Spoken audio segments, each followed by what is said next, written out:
ஈரப்பதத்துடன் கூடிய கிழக்கு திசை காற்று வங்கக்கடல் மற்றும் தென்னிந்திய பகுதிகளில் நிலவி வரும் சூழ்நிலையில் வடகிழக்கு பருவமழை தமிழகத்தின் கடலோர பகுதிகள், புதுவை, காரைக்கால் மற்றும் தெற்கு ஆந்திராவின் கடலோர பகுதிகளில் இன்று முதல் துவங்கியுள்ளது. கடந்த 24 மணி நேரத்தில் அதிகபட்சமாக கடலூரில் 8 சென்டிமீட்டரும் புதுச்சேரியில் 7 சென்டிமீட்டர் மழையும் பதிவாகியுள்ளது. தற்பொழுது தென்மேற்கு வங்கக்கடல் பகுதியில் இலங்கையை ஒட்டியுள்ள பகுதியில் வளிமண்டல கீழடுக்கு சுழற்சி நிலவுகிறது. அடுத்து வரும் 5 தினங்களை பொறுத்தவரையில் தமிழகம், புதுவை, காரைக்கால் பகுதிகளில் ஒரு சில இடங்களில் மிதமான மழை பெய்யக்கூடும். கனமழை பொறுத்தவரையில் அடுத்து வரும் 24 மணி நேரத்திற்கு தெற்கு தமிழகத்தின் கடலோர மாவட்டங்கள், டெல்டா மாவட்டங்கள், கடலூர், விழுப்புரம் உள்ளிட்ட வட தமிழக கடலோர மாவட்டங்களில் ஓரிரு இடங்களில் கனமழை பெய்யக்கூடும். சென்னை மற்றும் புறநகரை பொறுத்தவரையில் அடுத்து வரும் 24 மணி நேரத்திற்கு நகரின் சில பகுதிகளில் மிதமான மழை பெய்யக்கூடும். மீனவர்களுக்கான எச்சரிக்கையை பொறுத்தவரையில் அடுத்து வரும் 2 தினங்களுக்கு மீனவர்களுக்கான சிறப்பு எச்சரிக்கை எதுவும் இல்லை. சீசன் ஸ்டார்ட் ஆயிருக்கு. குறிப்பா 31ஆம் தேதியிலிருந்து மேகமழைக்கான வாய்ப்பு சொல்லியிருக்கோம். அது எப்படி இருக்கும் சார்? நார்த் டிஸ்ட்ரிக்ட்ஸ் சொல்லும்போது சென்னையில் இன்க்ளூட் ஆகும். அதாவது தற்பொழுது நிலவரப்படி பார்த்தீங்கன்னா நமக்கு இப்போ அந்த வளிமண்டல கீழடுக்கு சுழற்சி இலங்கை தென்மேற்கு வங்கக்கடல் பகுதியில் இலங்கையை ஒட்டி நிலவுகிறது. அது கிழக்கிலிருந்து மேற்காக நகர்ந்து வரக்கூடிய சூழ்நிலையில் 31ஆம் தேதி வட தமிழகத்துடைய மாவட்டங்கள் சிலவற்றில் இருந்து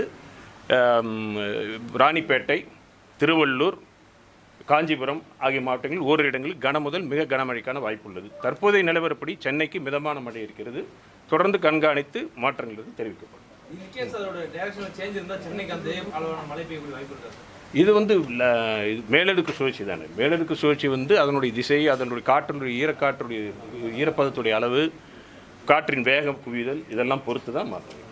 வடகிழக்கு பருவமழை பொறுத்த வரைக்கும் தமிழகத்தை பொறுத்த வரைக்கும் நம்ம முன்னாடி சொல்லியிருக்கோம்.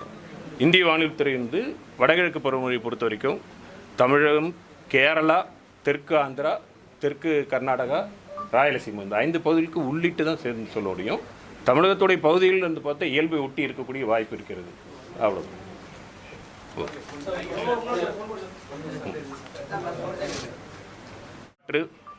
வங்கக்கடல் மற்றும் தென்னிந்திய பகுதியில் நிலவி வரும் நிலையில் தமிழகத்தின் கடலோர பகுதிகள், புதுவை, காரைக்கால் மற்றும் தெற்கு ஆந்திராவின் கடலோர பகுதிகளில் வடகிழக்கு பருவமழை இன்று முதல் துவங்கியுள்ளது. கடந்த 24 மணி நேரத்தில் அதிகபட்சமாக கடலூரில் 8 சென்டிமீட்டர் மழையும் புதுச்சேரியில் 7 சென்டிமீட்டரும் பதிவாகியுள்ளது.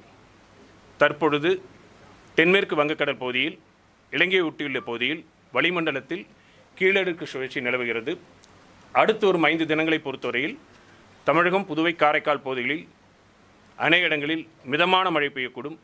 கனமழை பொறுத்தவரையில் அடுத்த 24 மணி நேரத்திற்கு தெற்கு தமிழகத்தின் கடலோர மாவட்டங்கள், டெல்டா மாவட்டங்கள், விழுப்புரம், கடலூர் உள்ளிட்ட வட தமிழகத்தின் கடலோர மாவட்டங்களில் ஓரிரு இடங்களில் கனமழை பெய்யக்கூடும்.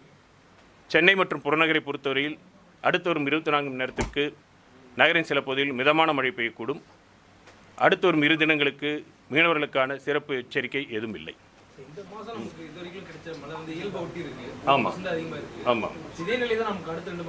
இல்லை, 31ஆம் தேதி அடுத்த மாதத்திற்கான வானிலை முன்னறிவிப்பு வெளியிடப்படும். 31ஆம் தேதி.